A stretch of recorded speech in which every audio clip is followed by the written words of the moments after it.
जय श्री राम फ्रेंड्स। आज एक बाप बेटी की कहानी। एक बार बूढ़ा बाप और उसकी पत्नी कहीं जा रहे थे और रास्ते में एक्सीडेंट हो गया। बाप ने बेटी को फ़ोन किया,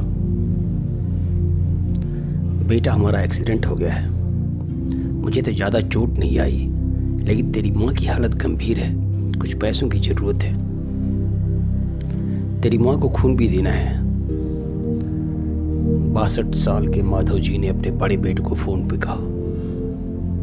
बेटे की आवाज़ आई, पापा मैं बहुत व्यस्त हूँ, आजकल मेरा आना नहीं हो सकेगा, मुझे विदेश में नौकरी का पैकेज मिला है तो उसके लिए तैयारी कर रहा हूँ। आपका भी तो यही सपना था ना, इसलिए हाथ थोड़ा तंग चल रहा है, पैसे की कहीं से व्यवस्था कर लीजिए, मैं दे दूंगा। उन्होंने दूसरे बेटे को फ़ोन किया तो उसने भी आने से मना कर दिया, उसे अपने ससुराल में शादी में जाना था।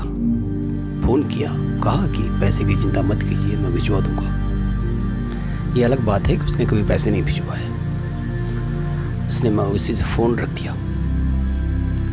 अब लास्ट में तीसरा बेटा था जो एक नालायक सा था, तो उसने अपने नालायक बेटे को फ़ोन किया।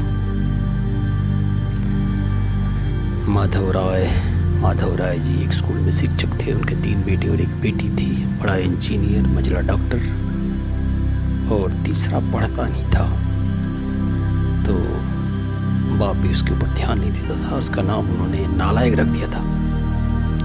दोनों बड़े भाई पिता के आज्ञाकारी थे, अच्छी तरह पढ़ते थे। जब माधव जी रिटायर हुए तो जमा पूंजी कुछ बची नहीं थी, सारा कुछ उन्होंने बच्चों की पढ़ाई में लगा दिया था।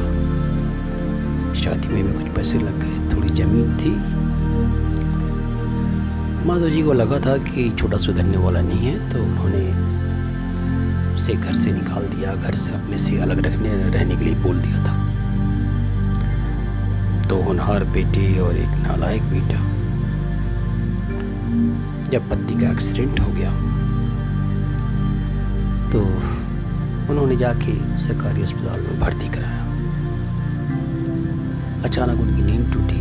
नालायक बेटा सामने खड़ा था, बस 5 मिनट में वो अपने बाप के सामने हाजिर था। उन्होंने गुस्से से मुंह फेर लिया, पर उस नालायक बेटे ने बाप के पैर छूते हुए और कहा कि आपने तो मुझे फ़ोन नहीं किया, लेकिन मैं पहुंच ही गया, मैंने जासूस छोड़ रखा है आप लोगों के पास। उसने पापा के विरोध के बावजूद भी एक अच्छे अस्पताल में अपनी माँ को भर्ती कराया। बाप ने देखा कि नालायक बेटे के बारे में वो ज़्यादा बुरा सोच रहे थे, लेकिन दवाई बढ़िया चल रही थी, माँ एकदम भली चंगी हो गई थी। वो अस्पताल से छुट्टी लेकर घर आ गई। जब माधव जी ने अपने बेटे से पूछा तो उन्हें बता दिया कि कुछ पैसे उसे खर्च नहीं हुए, खैराती अस्पताल था। धीरे धीरे सब कुछ सामान हो गया। एक दिन भी अपने मन में आया कि चलो नालायक बेटे की खबर लेते हैं। दोनों जब नालायक बेटे के घर में पहुंचे तो उसके घर में ताला देख वो चौंक गए। उन्होंने खेत में काम कर रहे एक आदमी से पूछा तो उसने कहा कि ये मेरी खेत है, पर माधव जी ने कहा कि ये खेत तो हमारा था। ये बहुत आश्चर्य हुआ। तो खेत में काम करने वाले आदमी ने बताया कि उनके बेटे की माँ की तबीयत खराब थी, तो इस चक्कर में उन्होंने खेत बेच दिया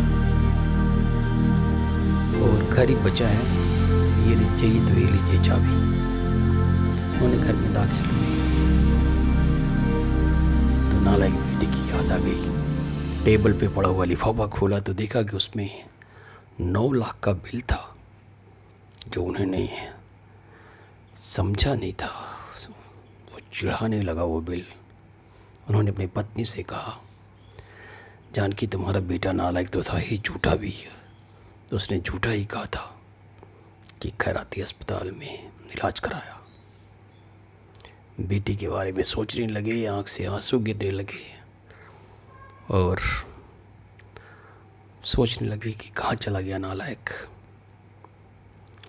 कहाँ चला गया अपने पापा को छोड़ के।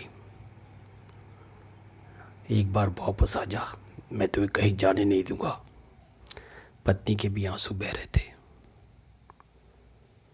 सचमुच वो अनपढ़ बेटा बड़ा नालायक था, बहुत नालायक था वो।